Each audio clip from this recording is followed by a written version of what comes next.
કક્ષાની એક્ઝામમાં બહુ સરસ એક દાખલો પૂછાયેલો, તો ચાલો આપણે એનું સોલ્યુશન કરીએ.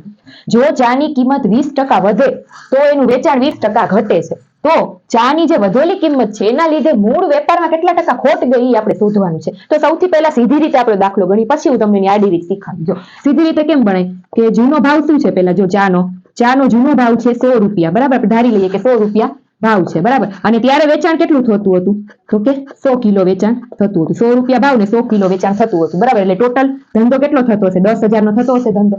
હવે નવું આવ્યું. નવું શું આવ્યું, તો કે 20% ચાની કિંમત વધી. એટલે પેલા 100 રૂપિયા હતી, 20% વધી, 100 માં 20 વધારી એટલે 120 વધી, 120% વધી. અને વેચાણમાં શું ફરક પડ્યો, કે 20% છે વેચાણ ઘટ્યું, એટલે 100 માંથી 20 કાઢી એટલે કે 80 વેચાણ થઈ ગયું. હવે ત્યારે ધંધો કેટલા રૂપિયાનો થતો હશે, તો ત્યારે થાય છે 9600 રૂપિયાનો ધંધો થાય. તો સ્વાભાવિક છે કે પેલા 10,000 નો ધંધો થતો હતો તમારો, અને હવે 9600 નો થઈ ગયો, તો 400 રૂપિયા તમારી ખોટ ગઈ.